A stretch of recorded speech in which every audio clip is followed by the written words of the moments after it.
and settlement of the accounts of all persons respecting funds or property received or held by them in an accountable capacity, etc., etc. You're still familiar with this provision?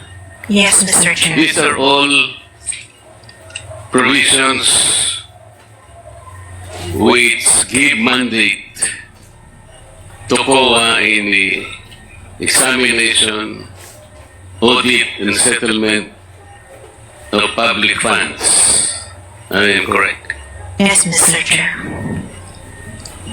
Mr. Chair, I'd like to ask the representative from COA if the Constitution allocated this particular mandate to other agencies or offices of government other than COA. Mr. Chair, it is exclusive to the COA. It is exclusive to the COA. COA alone has the mandate and authority to perform all these functions Audit, Mr. Chair. I just read before you. Is that correct? Yes, Mr. Chair. In issuing the audit observation memo to the Office of the Vice President, the examination in relation to this action, Madam, What audit actions, Mr. Chair? para makumpleto po ninyo yung audit observation memo na inisyo po ninyo sa opisina ng Vice President, ano po yung nararapat gawin nila para sa ganun matugunan po yung action na ginawa ng COA. As to the AON, Mr. Chair, kailangan po nila mag-submit ng compliance dun sa observations namin, Mr. Chair. Ilan po ang mga requirements na dapat gawin para po matugunan nila yung requirements na hinihingi po ng audit observation memo. Kung ano po yung nasa audit observation memorandum, Mr. Chair. Pwede po bang enlighten nyo kami kung ano-ano po yung mga yan para sa kapakanan po namin lahat at lahat po na nakapakikinig nito ang ating pinag-uusapan. Mr. Chair, depende nga po kung ano yung content ng EOM. So, if there are 2 observations, di ba naman po, 2 po yung i-comply. If there are 5 po ang i-comply. Kaya nga po, Mr. Chair, I am referring to the audit observation memo that you issued to the Office of the Vice President. What period po? Kasi Ito pong pinag-uusapan natin ngayon. yung pinag-uusapan po natin, meron po from 2022, meron din pong 3 from 2023. No, yun nga po. Hindi po ba pinagsama na po yun at yan po yung subject ng inquiry ng committee ito. At dahil nga po doon, Mr. Chair, ay in-advisean po yata kayo sa magitan ng isang sulat. Kung hindi po sulat po ngayon, sa aking pagkakaintindi mula po sa interpellation kanina pa, ay mukha pong ina-advisean kayo ni Atty. Sanchez na i-ignore po ninyo yung sabina ng committee ito sapagkat yung ignore po yung House probe sapagkat hindi pa po kumpleto o conclusive yung audit observation memo. Parang ganun po yung aking pagkakaintindi. Tama po ba? Yung request po nila, Mr. Chair, yes. Yes, ma'am. Yes po. Noon pong sabihin ni Atty. Sanchez na ang inyo pong audit observation memo ay hindi pa conclusive o hindi pa kumpleto sapagkat marami pa kayong hihingin sa kanila na isusumitin nila sa opisina ninyo, tama po yung kanyang sinulat. Hindi po ba? As to yung mga 2023 na AOMs po, kasi at that time, kailangan pa po nilang mag-comply. Yun nga po. Yung sa 2022 po, natapos na po yun, nag-comply na sila, nag-issue na ng NS, nag-comply na din sila. Tapos na po yan. Hindi pa rin po deficient, so nag-issue na po ng ND. So sa mga tweet, nag-issue na po ng ND, yun pong ND ay yung Notice of Disallowance. Yes, Mr. Chair. Yung Notice of Disallowance po, Madam, is also not conclusive because ito po ay appealable and contestable. Yes, Mr. Chair. Meaning to say, it is not a final judgment. Yes, Mr. Sa Chair. mga tweet, yung pong sulat nila sa inyo, ina-advisean po kayo na sana, hindi naman po siguro kawalan ng paggalang sa committee ito. Kung ang ibig nilang sabihin, sapagkat marami pa po naman kayo kakailanganin sa kanila na isasubmit, iniisip po siguro nila para hindi makomplicate ang pag-uusap, sana ay huwag na muna ninyong bigyan. Kasi po humihingi ang House, ang ating pong komite, nung mga dokumento na kakailanganin po dito sa kanilang pagdinig. Tama po ba? Yes, Mr. Chair. Okay. Bakit hindi po ninyo binigyan ng due course yung sulat po ni Attorney Sanchez? Ano po ang dahilan? Mr. Chair, nag-issue po ang House, ang committee po, ng subpoena to Sesecong sa COA. And doon po sa rules ng COA, pwede naman po kaming maserban ng subpoena. And ayun po, nag-comply lang po kami based doon sa subpoena po. Mr. Chair, kung halimbawa yung subpoena ng committee ito ay tumutukoy sa mga bagay na hindi pa po ninyo iniimbestigahan, sa akin palagay tama lamang po yan. Ngunit dahil po yung bagay na hinihingi po nila ay iniimbestigahan na ninyo, hindi ba dapat ay pumayag kayo na sana'y i-advise nyo yung ang House na, Sir, Madam, with all due respect, hindi muna po namin kayo mabibigyan ng hinihingi po ninyo sapagkat sa ngayon po ay kami po yung kasalukuyan pong nag-iimbestiga. Hindi po ba pwede rin idahilan nyo, Madam, without disrespecting the Committee on Good Government?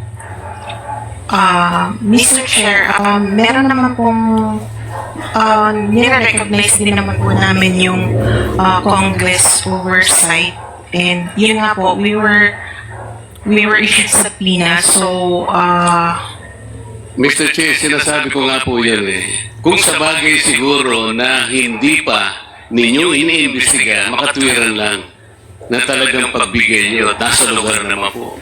Ngunit sa ganito pong itong pag-uusap na ito, na ang involved pong subject matter in 2023 na inyo pong iniimbestiga, hindi po ba nyo naisip na maaari pong makompromiso ang ginagawa ninyo?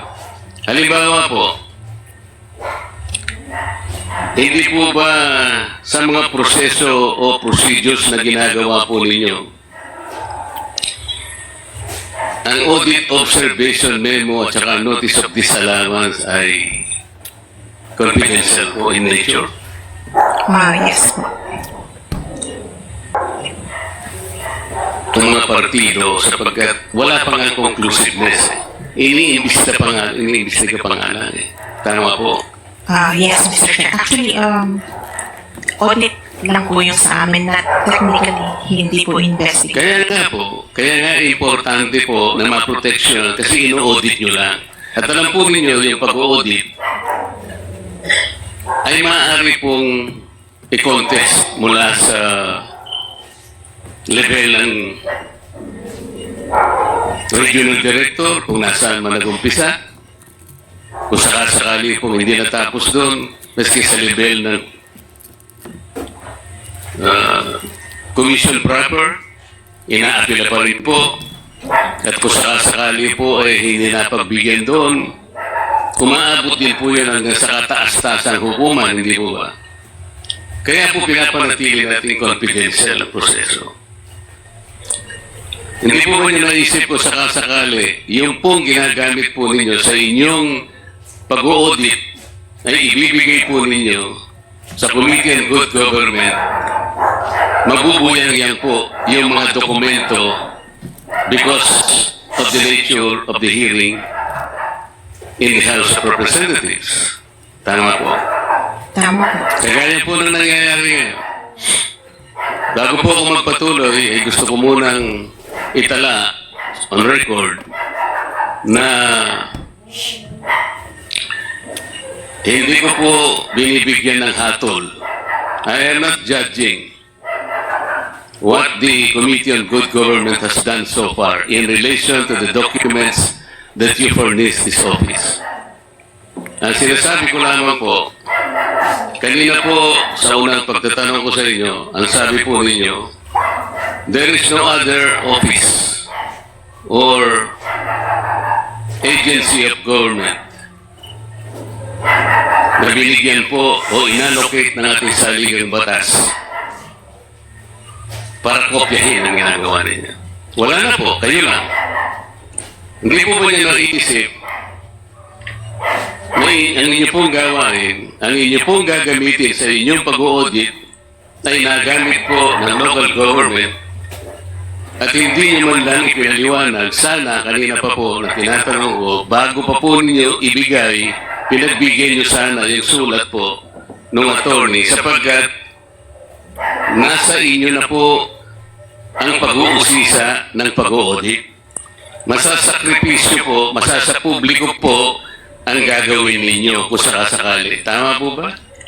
Tama po, Mr. Chair. Ang audit po ay exclusive sa Commission on Audit. Pero since ang Congress po ang may hawak sa yung pera po ng yung power of the purse po, I think we do recognize yung Congress oversight over that power, and similar to sa judice po, hindi po nababind ang Congress pagdating po sa power ng Congress na yun po. Mr. I think Chair, hindi gusto naman po pong audit ang gusto nilang gawin, which is yung audit po ang sa amin. So, Mr. Chair, gusto ko pong malaman sa sagot ng ating representative ng COA. Opinion mo ba yan o yan ay kinuha mo sa pinakamataas na opisyal ng COA sapagkat hindi ikaw ang magbibigay ng katuwiran doon sa kung ano yung power of the force at kung ano ang significance nung sabi na tinanggap ninyo. Ito ba ay pinag-usapan ninyo, tirefer mo sa commission proper? somehow na-discuss. Ano po? Somehow po na-discuss. What do you mean Although, somehow? Kasi po importante yun eh. um, Alam po ninyo na magkakaroon po ng magkakaroon po ng tension between your mandate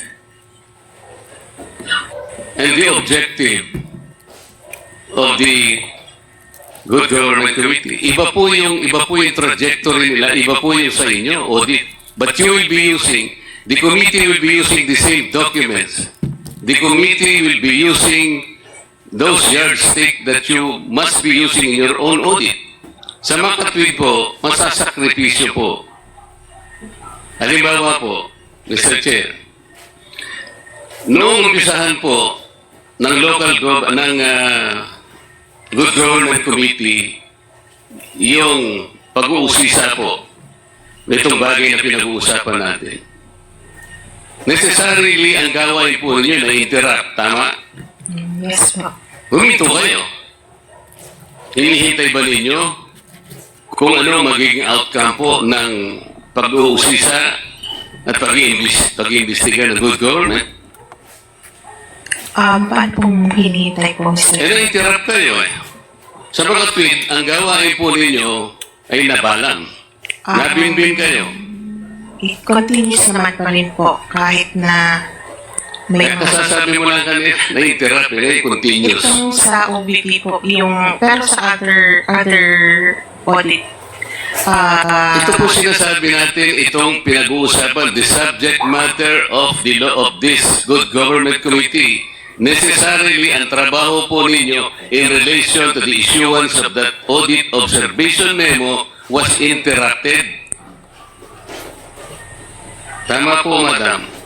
Wala sa script. Opo, but yung sa other liquidations naman po ng other offices, continuous pa rin naman po. Or sa other, yung sa katulad nung pong sa 2023 na audit, nireceive naman pa rin po namin yung mga compliance po nila. Madam, dito po sa binasa kong provision kanina, Mr. Chair, kayo po ang may karapatang gumawa ng isang comprehensive program kung paano isasakatuparan ang pag-audit sang-ayon po sa pamantayan ng ating saligang batas. It cannot be delegated to any other agency. Nag-usap na tayo kanina. Yes po. What has been delegated can no longer be delegated. That Yes, is a principle of law. yes po. Sa mga abogado pong nandito, alam po nila yan eh. Potestas delegata, non delegare potest. Nagkakaintindihan po tayo. Yes po. So effectively, you delegated the idea, the work that you have been doing in the past. No, ngayon, hindi po ba na-compromise yung independence ng Commission on Audit? You have to remember, the COA is an independent constitutional body. Yes, Mr. Chair. I believe there is no compromise naman Yun ang palagay mo. since yung audit procedures still belong with the Commission on Audit. Yun ang palagay mo. You're talking of procedures, pero compromise nga yung mga dokumentong gagamitin ninyo. Kasi binigay mo nga siya, sabi ko nga sa'yo, walang kasalanan ang committee ito sapagkat sila binigay mo without advising them. Sana man lang, sumulat ka man lang, and then the committee, malay mo, they have waived their options. Baka sakaling hindi ganito nangyari. In this particular case, narinig mo kanina nagsalita ang aming speaker. Sabi niya, let us strengthen the institution that uphold our democracy. Pero po doon sa ginawa po ninyo, did you strengthen the foundation and the independence, the authority of the COA as enshrined in the Constitution? Mr. Chair, doon po sa compliance po namin, we emphasize on the confidentiality of the information. So kami din po, hindi rin po namin expect that it would be released. This is always public. Ikaw naman. Ako yun sa'yo, hindi mo alam. Sa inyo po kasi confidential. Iba po yung modality nyo because this is audit. Pero once na binigay mo dito, the House of Representatives and all the committees will conduct and undertake meetings publicly. Wala po kami private meetings.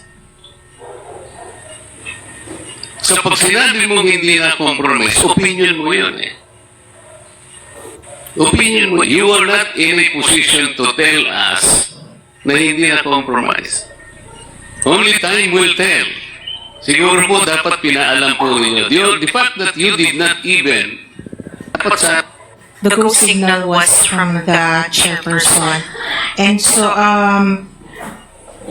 you are saying that the commission proper who gives the go signal? The chairman of the COA? sa being the head of the ICFAO po, siya yung head po ng ICFAO.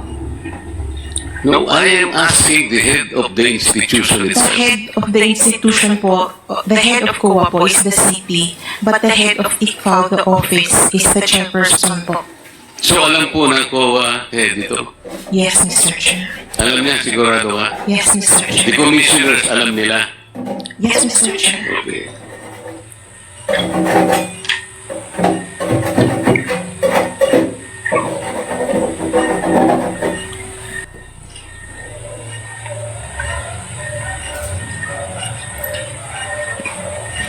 narinig po ninyo yung bahagi ng mga interpellation ng mga kasama ko kanina. Most of it siguro, meron po kayong natatandaan.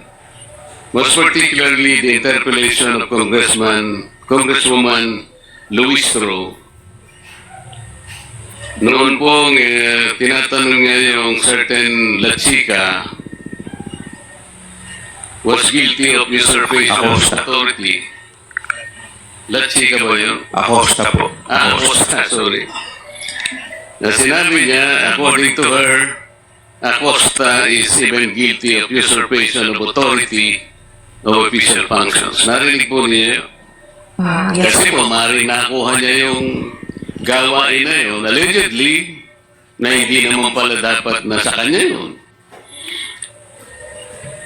Noon pong hindi nyo in-advisean ang Committee on Good Government, technically, part of your mission, part of your mandate on authority was usurped. Sila na po yung nagtatanong eh. Ang ginagamit po nila, yung mga dokumento, yung mga reports, and the papers, nasasalig ang batas, ang sinasabi, kayo po ang dapat mag-examine, kayo po ang dapat mag-audit, nobody else. So in a way, part of your function was usurped, technically. Tama po. Tama po, Mr. Chair, pero it does not mean Tama po. po. Tama po, Pero, it does not mean po na we will just take it hook, line, and sinker. We will still audit based on what our standards are. I-conduct pa rin po namin yung audit na based sa amin po. palagay natin, paano kung hindi pareho ang outcome niya? Paano hindi pareho ang conclusion niya? What happens? I think we will stand by yung audit po ng COA. What ibig mo sabihin, yung outcome ng aking mga colleagues ay mali? Ang sinasabi ko kasi pwedeng hindi kayo magtugma eh. Because your procedure is different. The manner of questioning probably is not even personal. Passive ang sa inyo, active sila. Yes, Mr. Chair. On that part, we will still use our expertise Kaya nga, on our you will audit. still rely on your expertise because you are the expert. Kayo ang nakakalam ng comprehensive program and plan. You ang expert sa inyong mga fields. And the members of this committee, hindi sila expert. Ano yung sabihin? Yes, Mr. Chair. Kayo ang expert, sila hindi expert. Tama? Kaya pwedeng Iba naman po ang Kaya nga yun ang Congress, sinasabi ko Mr. sa iyo Chair. magkakaroon sigurado kayo ng pagkakaiba ng resulta. What happens then? What will happen to the integrity of the Commission on Audit? Sir, eventually, if ever man na mapunta po ito sa CP and then mapunta sa courts, even the courts can reverse COA po. Ang iniiwasan po kasi natin ay yung magkaiba po ng outcome. Pareho po yung ginamit. Dahil mga papeles, ang mga report, lahat po ng dokumentong nakita namin inisa-isa at binusisi ng mga kasama ko are the same. Pero mag-iiba po kayo ng outcome. Mr. Chair, I believe ang outcome po from Congress is legislation, while ang sa amin po is yung result of audit po. Indicated your authority by giving to this committee the very basis of your audit because they were made public. No, Mr. Chair. Why do you think that your answer? Pero pinamigay po ninyo part of your function. That is the point. I believe that the function of the Do not Congress say here I believe. is as We are after oversight. facts here. We are not after what you believe and we are not after your opinion. Ang pinag-uusapan natin are factual issues. Okay? Sabi mo kanina, sumagot ka kanina, no other offices, no other agencies ang nakagagawa ng function. It's only exclusive to COA. the audit function, Mr. Chair. We just simply recognize the authority of the Congress. In simply recognizing the authority of Congress, you have wittingly or unwittingly surrendered part of your mandate because you expose the confidentiality of those documents which have been preserved per your own rules and regulations. Am I correct? No, Mr. Chair, we have not surrendered our How do mandate. you know that you have not surrendered? How do you know? Are you in a position to even assess the impact of your action?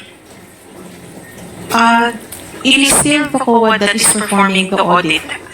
The Congress is doing a different thing. They're not auditing the funds. What are they doing? In legislating. What? Legislating po. I believe we are all here because You're this been sitting hearing here for is several hours. Did you know the kind of legislation that are supposed to be coming up? Meron ba silang sinabi sa'yo na meron na kami legislation in mind? Meron bang lumitaw? Kanina pa tayo rito. Ako, alas 10 ng umaga nandito ako.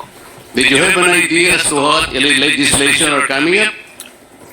For example, For example, meron bang legislation na baka sakali nagle-legislate sila, natuturuan kayo kung paano ang pag-audit?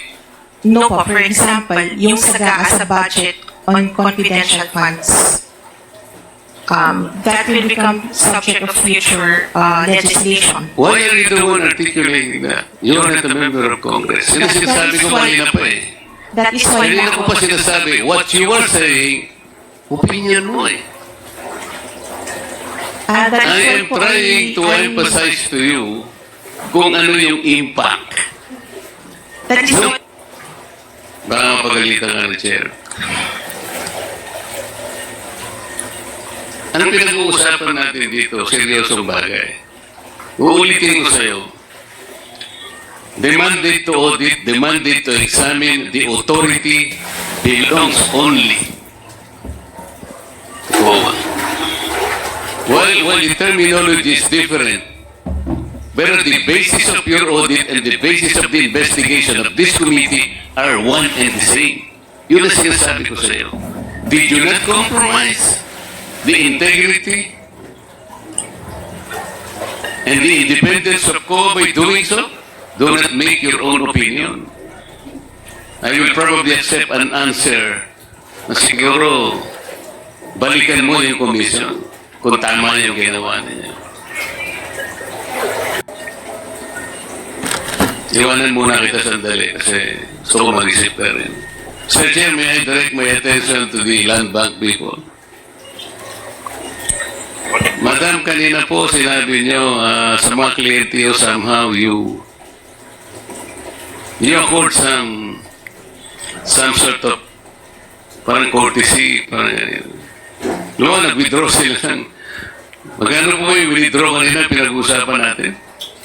125 million. Your Honor. Ano po ba yung napakalaking bagay na pinoproteksyonan ninyo kung sakasakaling yung isa po sa guard nyo tinulungan lang pong isakay po sa sasakyan dahil mabigat po at napakarami po palang withdraw.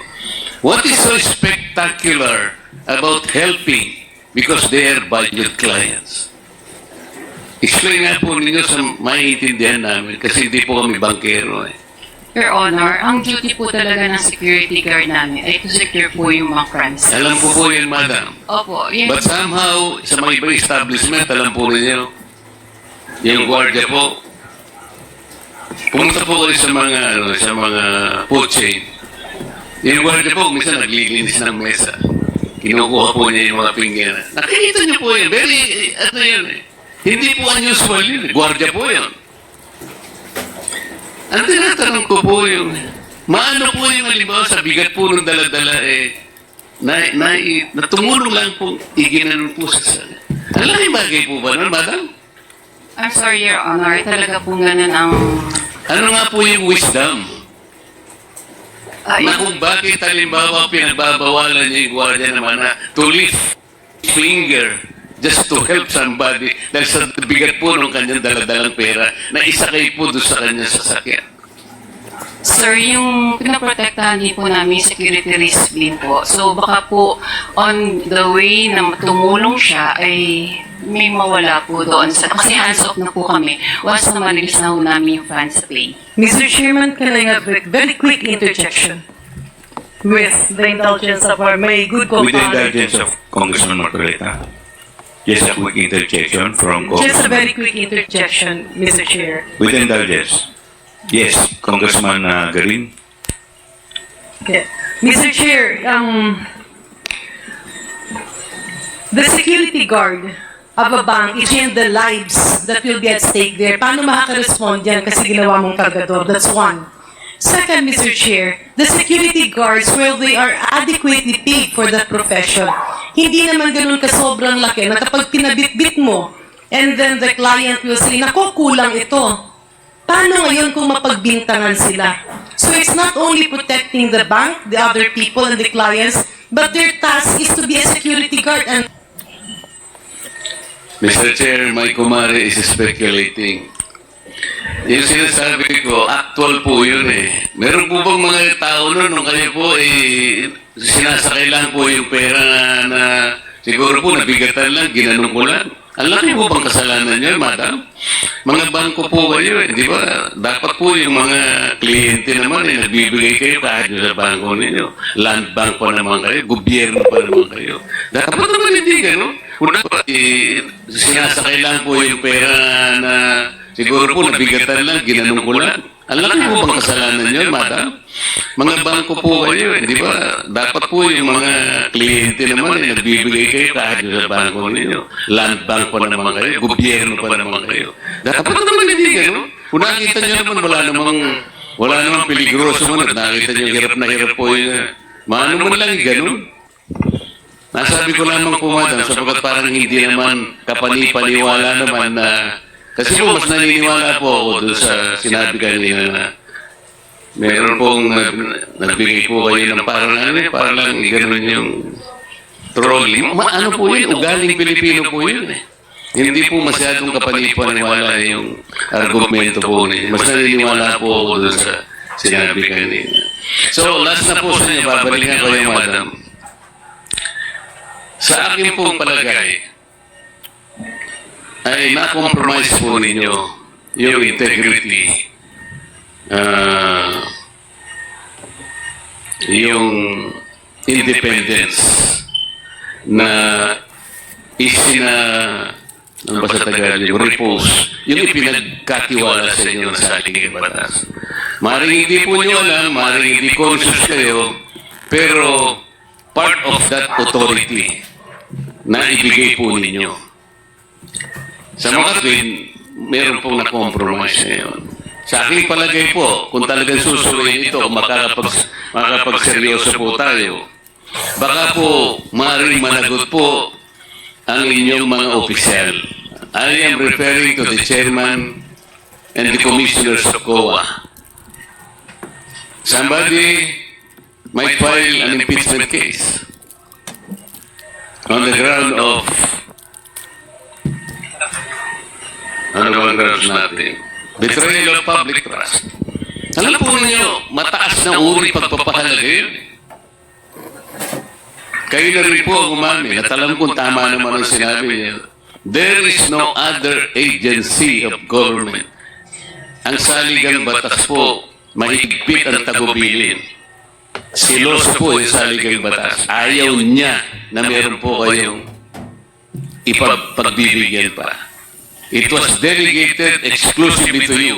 You cannot delegate that, even part of that particular authority and function.